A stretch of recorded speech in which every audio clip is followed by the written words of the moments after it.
que você vai escrever? O que é isso aí?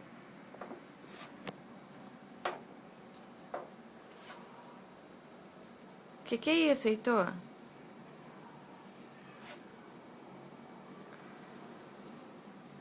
Hein? O que é isso? É o E?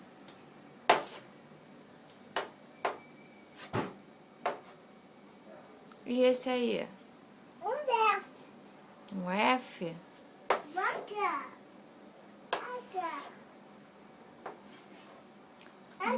Um H. O I? Um I, gente. Olha. O J? Quero ver fazer o J.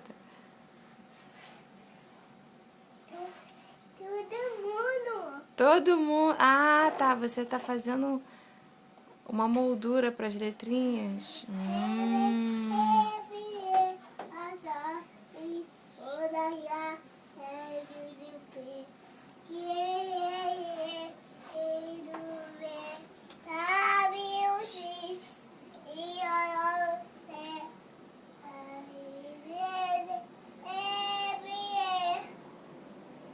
E a letrinha A? Será que você consegue desenhar a letrinha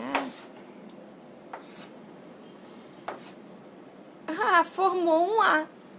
Muito bem. Caramba, Heitor, tô chocada com você.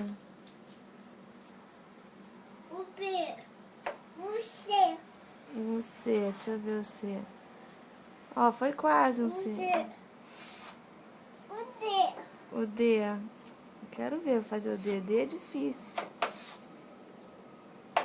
Mas já tá inventando. Caramba, Heitor, você tá escrevendo. Vamos apagar. Muito bem.